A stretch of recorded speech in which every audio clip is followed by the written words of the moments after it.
منزلیں کبھی کسی کے گھر جا کر حاضری نہیں دیتیں، راستوں پر چلنے ہی سے راستے نکلتے ہیں۔ دکھ انسان کو نہیں توڑتا، دکھ میں اپنوں کے رویے توڑ دیتے ہیں۔ جو آپ کی برائی کرتے ہیں انہیں کرنے دیں، کیونکہ برائی وہی کرتے ہیں جو برابری نہیں کر سکتے۔ وقت تو انسان کی شکل تک بدل دیتا ہے، رشتوں کا بدل جانا کوئی بڑی بات نہیں۔ غم کی کیفیت میں مضبوط ہو جاؤ۔ مضبوط ہونے کا طریقہ یہ ہے کہ کسی اچھے کام میں مصروف ہو جاؤ۔ میں نے زندگی میں دو لوگوں کو ہمیشہ پریشان دیکھا، ایک مخلص اور دوسرا وفادار۔ باقی منافق کو ہر جگہ فٹ فاٹ پایا۔ وقت جب بھی شکار کرتا ہے ہر سمت سے وار کرتا ہے۔ ہارنا تب ضروری ہوتا ہے جب لڑائی اپنوں سے ہو، جیتنا تب ضروری ہوتا ہے جب لڑائی اپنے آپ سے ہو۔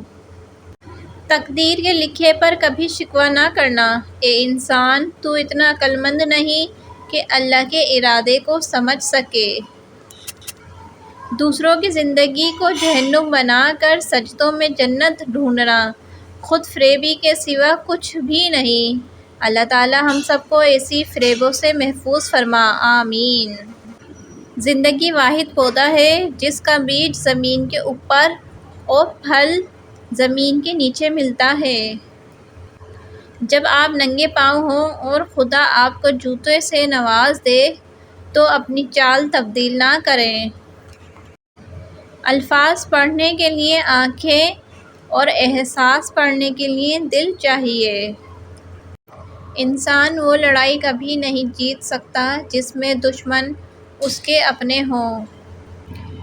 اپنی زندگی میں ہر کسی کو اہمیت دو، جو اچھا ہوگا خوشی دے گا اور جو برا ہوگا وہ سبق دے گا۔ اس سے تو خاموشی بہتر ہے کہ کسی کو راز کی بات کہہ کر اسے کہا جائے کہ کسی سے نہ کہنا۔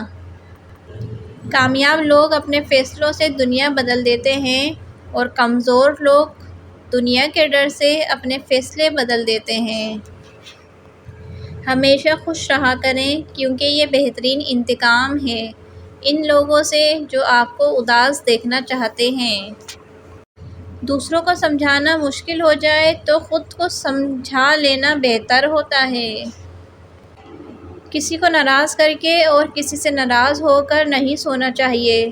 کیا پتہ ہم صبح جاگ ہی نہ سکیں یا وہی صبح ہمیں نہ ملے۔ صرف ایک غلطی کی دیر ہے، لوگ بھول جائیں گے کہ تم کتنے شاندار انسان تھے۔ مشکلیں اپنا حل ساتھ لے کر آتی ہیں، بندے کو اللہ پر بھروسہ ہونا چاہیے۔ مشکلوں سے لڑنا نہیں بلکہ سنبھل کر گزرنا سیکھو، ورنہ آپ کی شخصیت تباہ ہو جائے گی۔ پہلے شرم کی وجہ سے پردہ کیا جاتا تھا، اب پردہ کرتے ہوئے شرم آتی ہے۔ غیبت عمل کو کھا جاتا ہے، جھوٹ رزق کو کھا جاتا ہے، غصہ عقل کو کھا جاتا ہے، تکبر علم کو کھا جاتا ہے۔ جن کے ساتھ زندگی گزارنی ہو ان میں نقص نہیں تلاش کیے جاتے۔ جو لوگ شادیوں میں جہیز مانگتے ہیں انہیں رمضان میں زکوٰۃ بھی مانگنا چاہیے، فقیروں کا حق بنتا ہے۔ اگر آپ سب کو میری یہ ویڈیو پسند آئے تو ویڈیو کو لائک کریں، چینل کو سبسکرائب کریں اور زیادہ سے زیادہ آگے شیئر کریں۔ آپ سب کا بہت بہت شکریہ۔ اللہ حافظ۔